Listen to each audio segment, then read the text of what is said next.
আসসালামু আলাইকুম। আজকে নভেম্বরের 1 তারিখ, হ্যালোউইনের ছুটি চলছে, তাই আমিও একটু বাইর হয়েছিলাম। একটা লেকের পাশে হাঁটাহাঁটি করলাম। লেকে সামারের সময় অনেক মাছ দেখেছিলাম। আজকে মাছ দেখার জন্য অনেক সময় অপেক্ষা করলাম।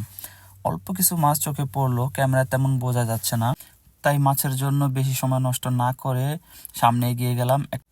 গরমের সময় এখানে আশেপাশে প্রচুর পরিমাণে লোক আসে ঘুরতে। তো অনেক পরিমাণ বাতাস ছিল। একটা ফুটবল মাঠ দেখলাম, তো দূরে একটা দোলনা দেখলাম। তো দোলনা দেখে আমি লোভ সামলাতে পারলাম না, আমি নিজেও একটু ফ্রিতে দোলনা খেয়ে নিলাম।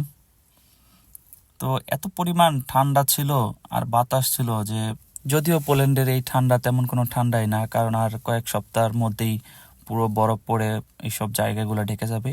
তো এইখানে সামারের সময় বড়শি দিয়ে মাছ ধরে। তো ঠান্ডার ভয়ে